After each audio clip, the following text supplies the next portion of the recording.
The morning fog settles over Rome in the spring of 1506, thick and cold against the stones of the old Basilica that has stood for 1100 years. Inside, beneath vaulted ceilings darkened by centuries of incense and candle smoke, Pope Julius II walks alone through shadows that predate nations. His footsteps echo against columns salvaged from pagan temples, past tombs of saints and emperors, through air heavy with the smell of damp stone and beeswax.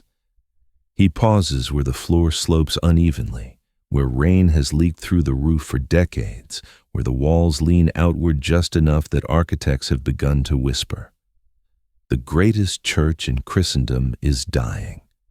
And Julius, a man who understands that faith requires spectacle and that spectacle requires money, has decided to tear it down.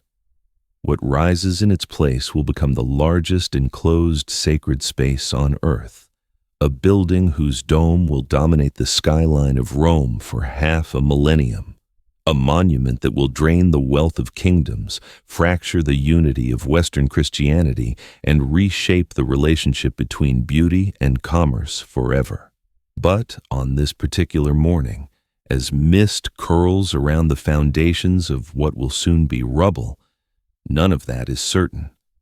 There is only an aging warrior pope, a crumbling church, and an ambition vast enough to split the world. St. Peter's Basilica measures 452 feet from floor to the tip of its dome. The interior length extends 693 feet. The floor area encompasses more than 5 acres of marble, mosaic, and polished stone.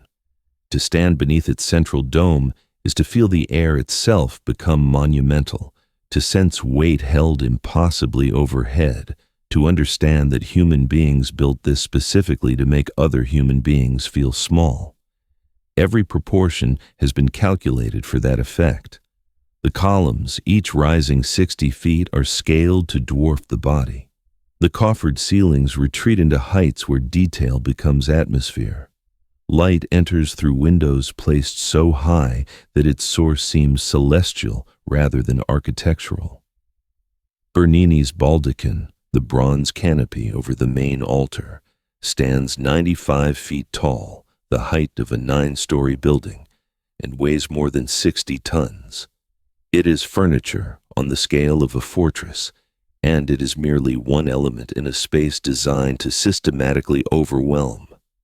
Beneath the marble floors, invisible to the millions who enter each year, lies another basilica entirely. Tunnels branch through foundations that descend 40 feet into earth and history. Service corridors wind past boiler rooms, electrical stations, water pumps, and storage chambers filled with vestments, candles, cleaning supplies, and the physical infrastructure of ritual. Here, pipes carry water drained from fountains that cool the piazza above. Ventilation shafts pull air through spaces too vast to heat evenly. Maintenance crews access the dome through staircases built into walls 10 feet thick. The basilica employs heating systems that consume fuel around the clock during winter, electrical grids that power lighting carefully positioned to appear natural, and drainage networks that channel rainwater away from foundations laid over ancient catacombs and burial sites dating back to Roman times. None of this is visible from the nave. None of it appears in the paintings or photographs, but without it, the dream collapses into ruin within a generation. Giuliano della Rovere becomes Pope Julius II in 1503 at the age of 60. He is not a man of contemplation. His contemporaries call him the warrior pope, and the title is not metaphorical. He leads armies personally, sleeps in military camps, negotiates treaties with the tactical precision of a general. Before his papacy, he has spent years in political exile, plotting his return to power, building alliances with kings and cardinals. When he finally claims the throne of St. Peter, he brings with him a vision of the Church not as a spiritual abstraction, but as a physical empire that must dominate the landscape and the imagination. He looks at the old basilica, with its leaking roof and mismatched additions, and sees weakness. He looks at Constantinople, whose great domed churches now serve Islam after the fall of Byzantium 50 years earlier, and sees a challenge. He decides that Rome will have a dome that surpasses them all, a church that announces Christian supremacy not through words but through stone and space. The original basilica has been built by Constantine the Great in the 4th century, directly over the tomb, believed to hold the remains of St. Peter, crucified upside down on Vatican Hill during Nero's persecutions. For 11 centuries, it has accumulated chapels, relics, and renovations. Charlemagne was crowned here. Crusaders prayed here before departing for Jerusalem. Its walls hold the accumulated weight of Christian history, and Julius orders it demolished. The decision shocks Rome. Cardinals object, pilgrims protest, but Julius is unmoved. He hires Donato Bramante, an architect whose vision matches his own appetite for scale, and together they plan a church in the shape of a Greek cross, 4 equal arms radiating from a central dome, a perfect geometry, a statement in stone that order and beauty are themselves forms of power. Bramante dies in 1514, only 8 years into construction, with little more than the foundation and 4 enormous piers completed. These piers, designed to support the weight of the dome, are each 60 feet across, solid masses of brick and travertine embedded so deeply into bedrock that workers excavating them uncover Roman graves, pottery, coins, and bones. The engineering challenge is immediately apparent. No dome of this scale has been successfully built since the Pantheon in the 2nd century, and the Pantheon's dome rests on walls 16 feet thick at their base, tapering upward in a single unbroken ring. Bramante's design calls for a dome raised high on a drum, supported by piers separated by open arches and topped with a lantern that alone will weigh thousands of tons. It defies the structural logic of masonry. It requires materials and techniques that do not yet fully exist, and it will take more than a century to resolve. After Bramante comes Raphael, then Antonio da Sangallo, then Michelangelo, who assumes control of the project in 1547 at the age of 72. Each architect inherits a partially built structure and a series of impossible problems. Michelangelo redesigns the dome, steepening its profile and adding ribs that distribute weight outward. He works without pay, considering the commission a spiritual duty, but his vision demands precision that strains the limits of Renaissance engineering. The dome requires more than 4 million bricks, each custom-fired and fitted into a double-shell structure separated by a narrow stairway that spirals upward into darkness. Workers carry materials up scaffolding that sways in the wind. Men fall. Records do not always name them. The construction continues through summer heat that makes the upper reaches unbearable and winter cold that halts mortar from setting. Michelangelo dies in 1564 with the drum complete, but the dome itself unbuilt. It will take another architect, Giacomo della Porta, working with the engineer Domenico Fontana, to finally close the oculus in 1590. When the lantern is lifted into place and the last stone set, Pope Sixtus V orders bells rung across Rome. The sound announces completion. It does not reveal the cost. Travertine comes from quarries at Tivoli, 16 miles east of Rome. Marble arrives from Carrara in the north, transported by ox cart over roads that turn to mud in winter and dust in summer. Each block weighs tons. Moving them requires teams of laborers, specialized equipment, and bribes to local officials who control the roads. Bronze for Bernini's baldachin is stripped from the portico of the Pantheon, an act that inspires the Roman saying, "What the barbarians did not do, the Barberini did," referring to Pope Urban VIII, born Maffeo Barberini, who authorizes the plunder. The total amount of bronze taken exceeds 200,000 pounds. Melting, casting, and assembling it into the twisting columns and intricate canopy requires foundries, artisans, and years of labor. Bernini himself oversees the work, but his name alone does not lift the metal or endure the heat of the forges.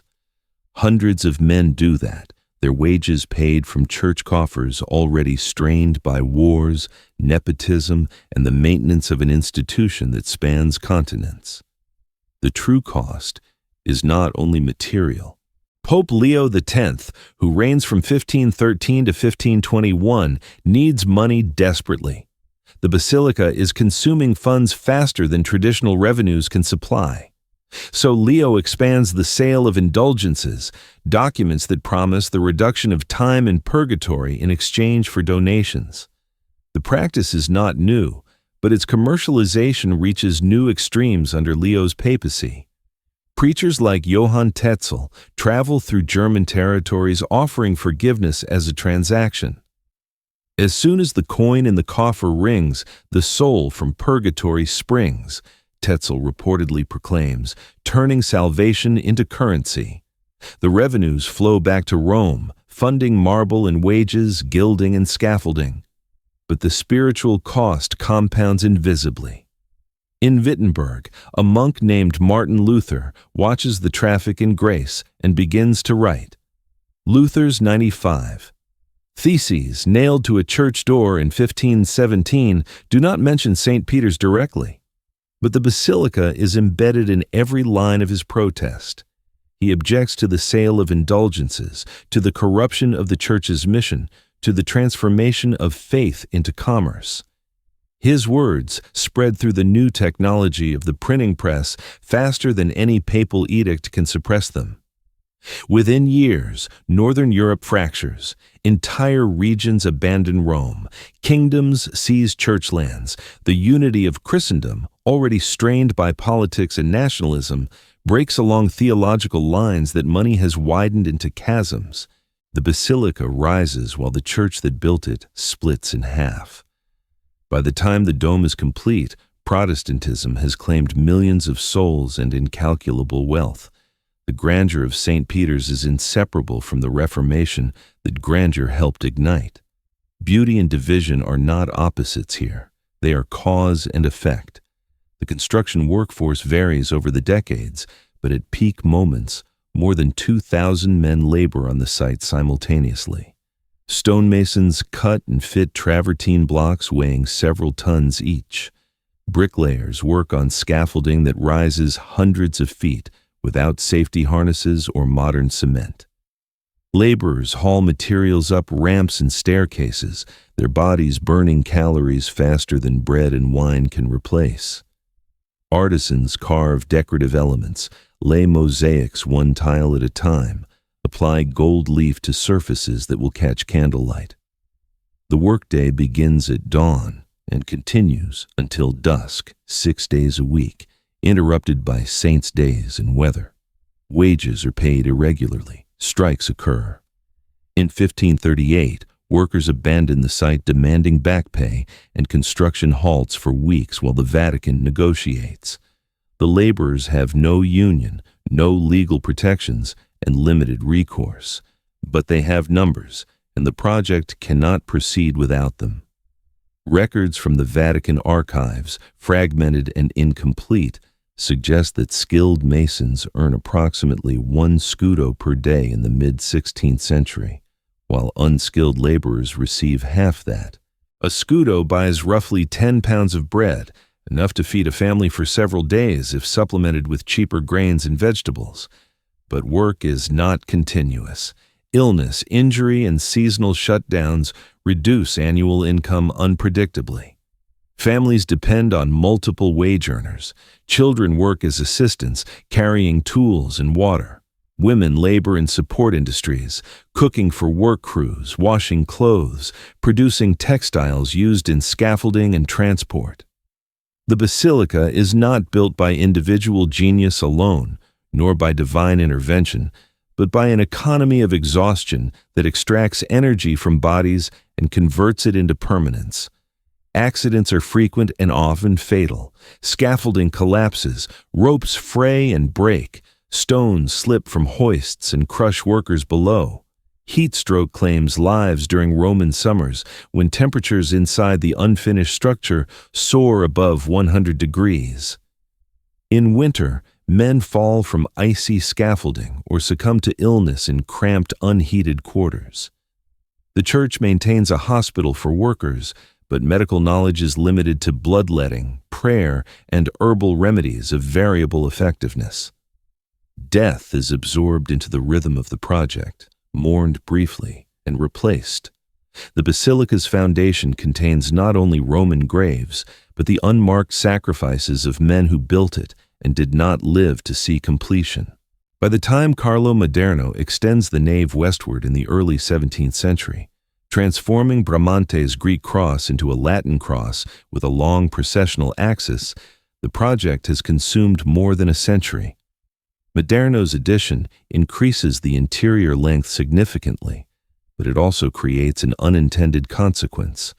When viewed from the piazza, the extended nave partially obscures the dome that Michelangelo designed to dominate the skyline. The architectural harmony is compromised by practical need.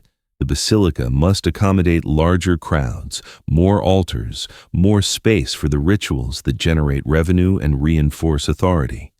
Beauty bends to function, function bends to economics, and economics always bends back to survival. The facade, completed by Maderno in 1614, stretches 376 feet across and rises 148 feet high. It is clad in travertine, punctuated by massive columns, and topped with statues of Christ, John the Baptist, and 11 apostles, each 16 feet tall. The statues alone require tons of stone and months of carving. The columns, each a single piece of marble, must be transported intact, a logistical feat requiring custom-built carts, reinforced roads, and teams of oxen. When the facade is finally unveiled, it presents a unified front to the world, a symbol of permanence and power. But behind it, the incomplete interior still echoes with hammers and voices, with the smell of wet plaster and stone dust. The dream is not finished. It is only masked. Gian Lorenzo Bernini assumes artistic control in 1629 under Pope Urban VIII. Bernini is 31, brilliant, ambitious, and convinced that art should move the soul through spectacle. Over the next 50 years, he transforms the interior into a theater of faith. He designs the baldachin, the cathedra Petri, a gilded bronze reliquary encasing what is claimed to be the wooden throne of St. Peter, and he reshapes the piazza into an enormous elliptical space embraced by colonnades of 284 columns arranged in 4 rows. The colonnades are meant to symbolize the arms of the church welcoming the faithful, but they also serve a practical function, controlling crowds, channeling processions, and creating a sense of enclosure that amplifies the emotional impact of entering the basilica itself. Bernini understands that architecture is psychology. Every sightline, every proportion, every transition from light to shadow is calculated to guide the visitor's experience from awe to submission. The piazza requires the demolition of entire neighborhoods.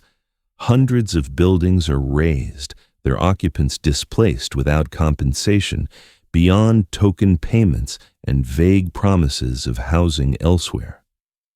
The human cost of this urbanism is rarely documented. Families lose homes that have sheltered generations. Shopkeepers lose livelihoods.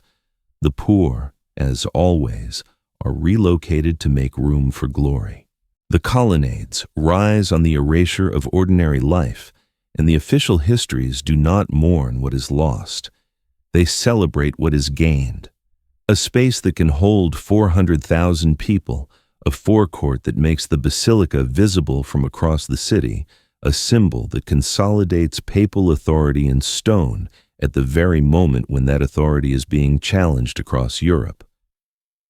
St. Peter's is consecrated on November 18, 1626, exactly 120 years after Julius II laid the foundation stone.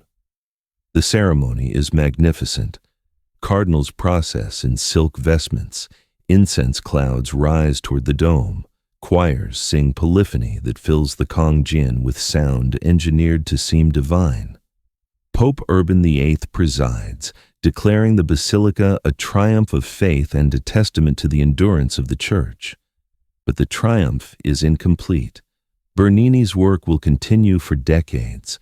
The Basilica is already sinking slightly on its southern side due to uneven settling of the foundations. Cracks appear in the dome, requiring iron chains to be installed around its base to prevent collapse. The maintenance begins before construction ends. The cost never stops. Operating a building of this scale requires a permanent workforce that remains largely invisible. By the mid-17th century, the Basilica employs more than 500 people directly. Priests, sacristans, cleaners, guards, maintenance workers, and administrators. Candles must be lit daily, thousands of them, and replaced as they burn down. Floors must be swept and mopped across 5 acres of stone. Textiles must be washed, repaired, and stored. Heating systems, primitive by modern standards, require wood and coal hauled in carts and burned in furnaces that warm only portions of the vast interior. In winter, breath mists even indoors. In summer, the stone holds heat like an oven. Comfort is not the priority, endurance is. The financial model relies on pilgrims, donations, and the income from church lands across Europe. But the Reformation has severed much of that income. Protestant regions no longer send revenue to Rome. Wars drain resources. Plague disrupts economies. The Basilica becomes a symbol of an institution struggling to sustain its own grandeur. By the 18th century, the Vatican is borrowing money at interest to cover operating expenses, mortgaging future revenues to pay present debts. The Basilica, meant to project strength, increasingly represents fragility masked by marble.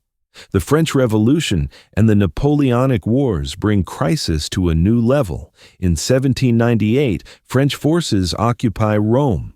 Pope Pius VI is taken prisoner and dies in exile.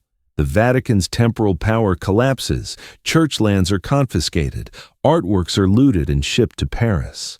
For a brief period, St. Peter's itself is threatened with closure, its treasures inventoried for seizure.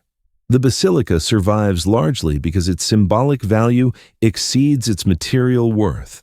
Destroying it would create martyrs and inflame Catholic resistance. But the occupation exposes the dependency of the entire enterprise on political stability and the protection of sympathetic powers. Without armies, without territory, the Church is a landlord evicted from its own estate. Napoleon crowns himself emperor in Notre Dame in 1804, pointedly refusing to allow the Pope to place the crown on his head.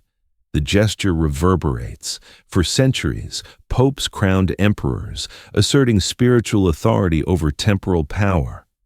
Now the relationship inverts. The Church becomes a legitimizing accessory to secular authority, invited when useful, ignored when inconvenient. St. Peter's remains a pilgrimage site, but its political relevance diminishes. The Basilica is no longer the center of European power. It is a monument to a power that is slipping away. Restoration efforts in the 19th century reveal the cost of deferred maintenance. The dome's iron chains have rusted and weakened. Water infiltration has damaged frescoes. Marble facades are blackened by centuries of candle smoke and pollution.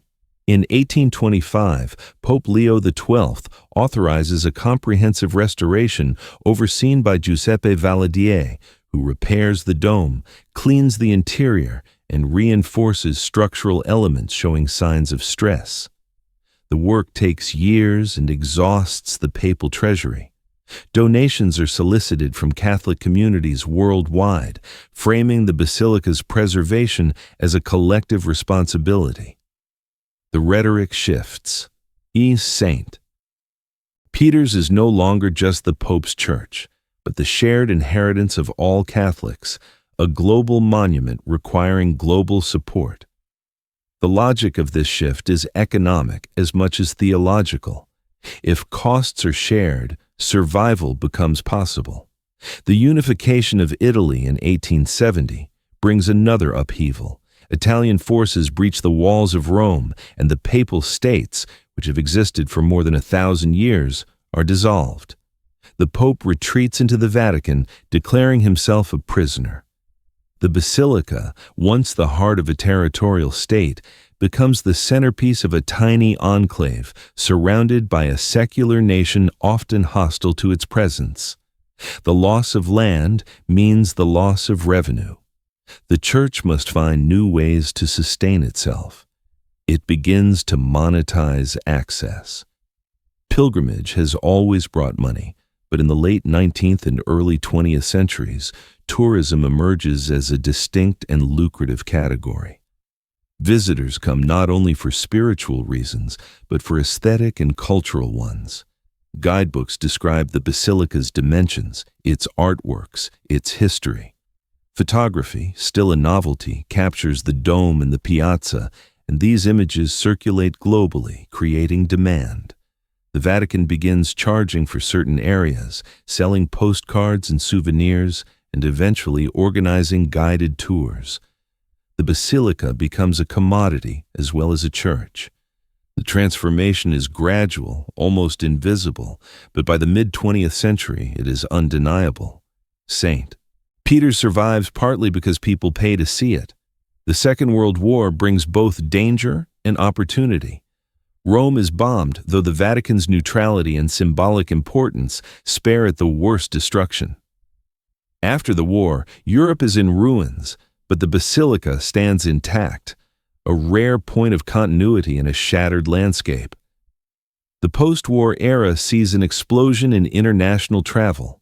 Airlines make Rome accessible to middle-class tourists from America and beyond. St. Peter's becomes a must-see destination, featured in films, postcards, and travel itineraries. The annual visitor count climbs from hundreds of thousands to millions. The crowds bring revenue, but they also bring wear. Feet scuff marble, hands touch frescoes, breath and body heat alter the interior climate. The Basilica begins to suffer from its own popularity. By the 1980s, the Vatican employs a specialized restoration team working continuously to repair damage caused by time, pollution, and human traffic.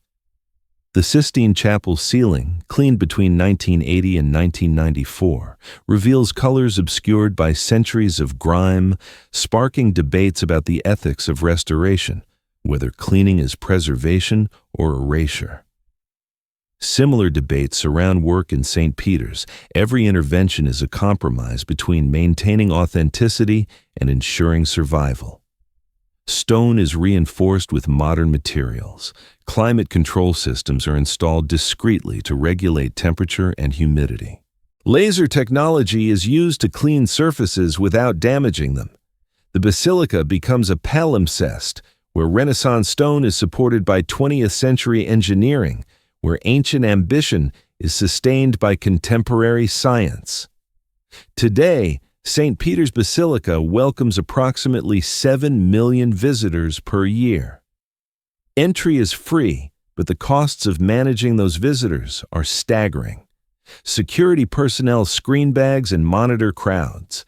Cleaners work night shifts to remove the daily accumulation of dirt and debris. Conservators inspect surfaces for damage and schedule repairs that can cost millions of euros. The Vatican museums, adjacent to the Basilica, charge admission and generate significant revenue, more than 90 million euros annually, some of which funds the Basilica's upkeep. But the museums themselves require maintenance, staffing, and conservation. The financial ecosystem is circular and precarious. The Vatican operates as a sovereign city-state with a permanent population of fewer than 1,000 people, most of whom are clergy or Swiss guards. It has no natural resources, no industry, no tax base in the conventional sense. Its economy depends on donations, known as Peter's Pence, collected from Catholics worldwide, revenue from the museums and publications, and returns on investments managed by the Vatican Bank, an institution that has been embroiled in scandal and reform for decades. The Basilica is both the spiritual heart and the financial anchor of this miniature state. It must be maintained not only for religious reasons, but because its collapse, literal or symbolic, would undermine the Vatican's credibility and viability. Heating and cooling the Basilica remains an enormous challenge. Modern systems use a combination of underfloor heating, radiant panels, and carefully positioned vents, but the volume of air is so vast that temperature regulation is imperfect. During papal events, when tens of thousands of people gather inside, body heat alone can raise the interior temperature by several degrees, stressing both the climate control systems and the artworks. Humidity levels must be monitored constantly to prevent mold and deterioration. The marble, porous despite its apparent solidity, absorbs moisture and can crack if conditions fluctuate too rapidly. The Basilica is not a static monument. It is a living system that requires constant calibration. The dome, Michelangelo's masterpiece, has been under continuous monitoring since the installation of the original iron chains. Modern sensors measure stress and movement in real time. Engineers have discovered that the dome shifts slightly with changes in temperature and humidity, expanding and contracting in ways that were not fully understood when it was built. These movements are small, measured in millimeters, but over decades and centuries, they can lead to structural failure if not managed. In the 1980s, additional reinforcement was added using stainless steel cables embedded in the masonry, a technique that allows the dome to flex without fracturing. The intervention is invisible to visitors but essential to survival. The dome endures not because it was built perfectly, but because it is maintained relentlessly. Cleaning the interior is an ongoing operation conducted in phases. Scaffolding is erected around specific areas, blocking them from public view for months or years while conservators work. The marble is cleaned using soft brushes, distilled water, and mild detergents. Mosaics are examined tile by tile, loose pieces reset, colors stabilized. Frescoes are treated with reversible consolidants that strengthen the surface without altering the appearance. The work is painstaking and expensive. A single restoration project can cost tens of millions of euros and take a decade to complete. The Basilica is never fully finished because finishing would mean stopping the work that keeps it alive. Staffing has shifted over the centuries. The massive workforce of construction has given way to a smaller, specialized team of conservators, engineers, security personnel, and clergy. But the economic pressures remain. Wages must be paid, benefits provided, training funded. The Vatican employs people from around the world, many of whom live in Rome and depend on their salaries to support families. The Basilica is not only a symbol, but an employer, embedded in the local economy despite its sovereign status. When the COVID-19 pandemic closed the Basilica to tourists in 2020, the financial impact was immediate and severe. Donations dropped, museum revenues evaporated, staff faced uncertainty. The crisis laid bare a truth often obscured by grandeur. The Basilica's survival depends on continuous cash flow, and that flow depends on access. The pandemic also revealed the Basilica's role as a stage for global media. Papal addresses, normally delivered to crowds in the piazza, were broadcast to empty spaces, the imagery stark and haunting. The world watched as Pope Francis walked alone through rain-slicked stones, his words about isolation and hope amplified by the absence of bodies. The Basilica, designed for crowds, became a symbol of solitude. but it also demonstrated adaptability. Virtual tours were offered online. Live streams allowed millions to experience liturgies remotely. The institution discovered that physical presence, while irreplaceable, could be supplemented by digital connection. The pandemic forced innovation, and some of those innovations, online donations, virtual engagement, are now permanent features of the Basilica's operation. Philosophically, the Basilica embodies a paradox. It is a church, a place meant for worship and the dissolution of ego before the divine. But it is also a monument to human ambition, a declaration that beauty and scale can command reverence. These purposes are not entirely compatible. The very grandeur that inspires awe can also distance the sacred, turning worship into spectatorship. Critics from Luther onward have argued that such magnificence contradicts the humility preached by Christ. The Basilica's defenders counter that beauty itself is a form of prayer, that the effort to create something worthy of God is an act of devotion. Both perspectives hold truth. The tension between them is not a flaw, but the engine of the Basilica's meaning.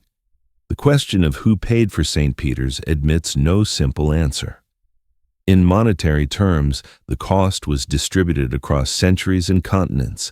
Pilgrims who bought indulgences, monarchs who donated treasure, laborers who sold their strength for wages, and modern tourists whose entrance fees fund conservation.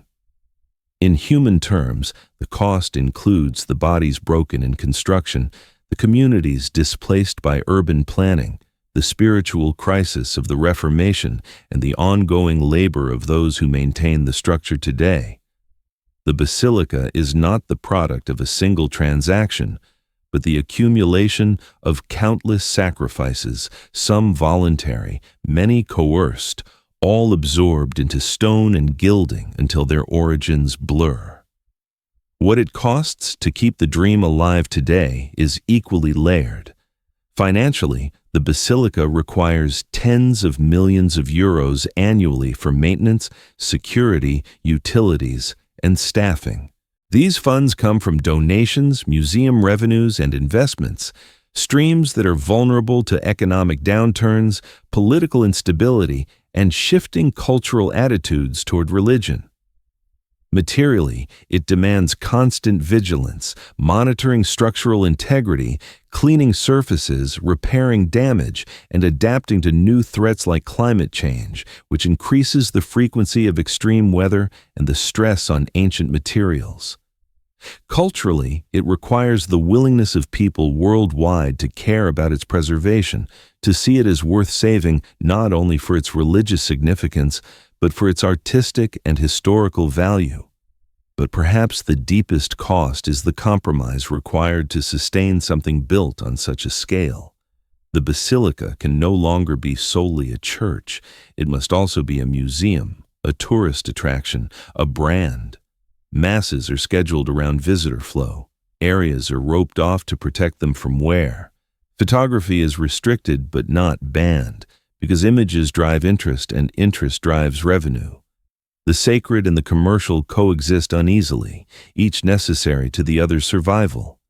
To keep the dream alive, the Vatican has had to accept that purity of purpose is a luxury it cannot afford. The Basilica endures because it is adapted, not in spite of that adaptation, but because of it. This is not unique to St. Peter's. Across the world, monuments built to project power or embody ideals face the same reality. Versailles, the Forbidden City, the pyramids of Giza, all were constructed through exploitation and ambition, and all survive today through tourism, commodification, and the labor of conservators. The dream, once realized, becomes a burden. Maintaining beauty requires resources, and resources require systems that often contradict the original vision. The question is not whether to compromise, but how to compromise without losing the essence of what is being preserved. In the case of St. Peter's, that essence is complex. It is a church, yes, and it continues to function as one. Masses are celebrated daily. Pilgrims still come seeking spiritual connection. The tomb of St. Peter remains the physical and symbolic heart of the structure.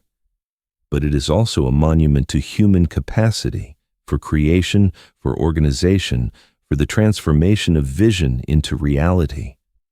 It demonstrates that beauty on this scale is possible, but only if people are willing to pay for it in money, in labor, and in the moral ambiguities that accompany such projects. The Basilica does not inspire only reverence. It also inspires questions about what we value, what we are willing to sacrifice for it, and who benefits from those sacrifices.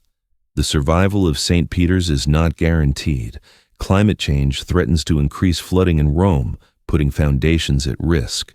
Pollution continues to erode stone surfaces. Declining religious affiliation in Europe reduces the pool of donors who feel a personal stake in the Church's preservation.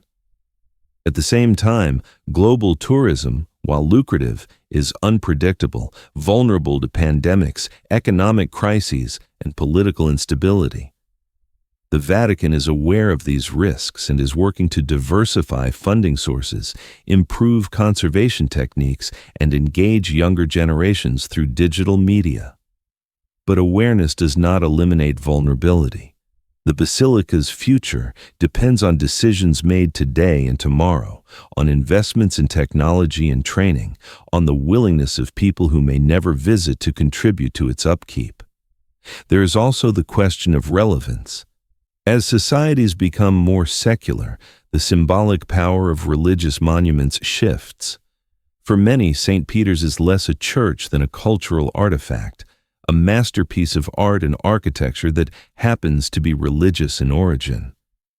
This shift is not inherently negative. It broadens the constituency that cares about preservation, but it changes the nature of the relationship. A monument valued for cultural rather than spiritual reasons is sustained differently. It becomes part of a global heritage industry, subject to the same market forces and political pressures as any other tourist site.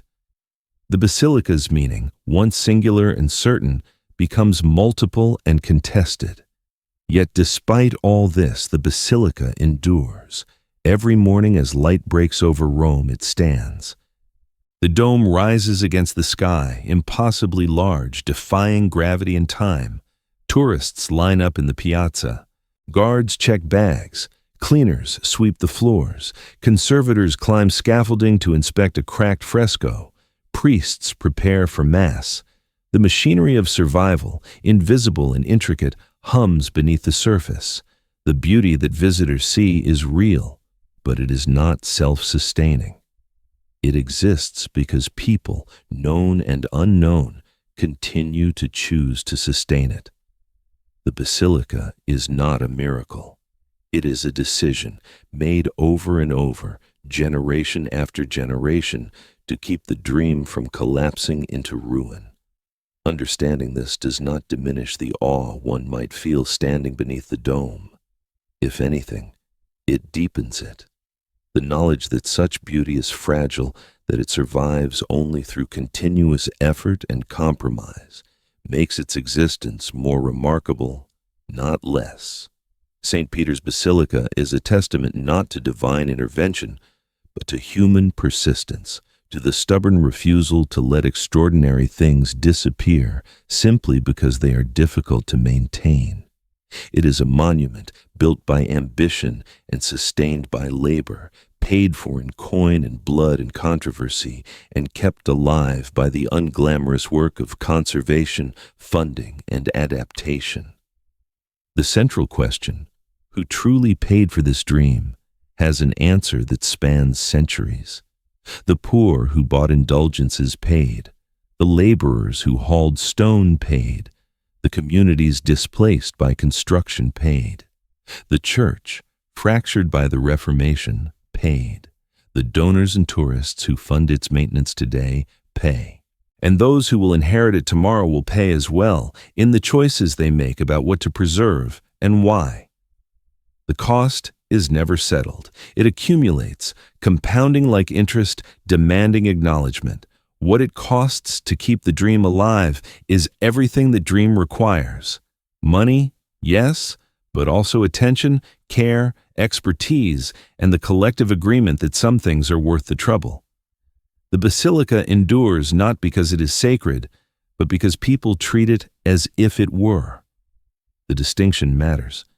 Treating something as sacred is an act of will, a decision to prioritize its survival over other uses of resources. It is a choice, and choices can change. St. Peter's Basilica is not eternal. It is maintained. There is a difference, and that difference is where the truth lives. Great beauty does not survive on admiration alone. It endures only through continuous effort, compromise, and service. The invisible empire of labor, funding, and adaptation that sustains the Basilica is as much a part of its legacy as the dome itself.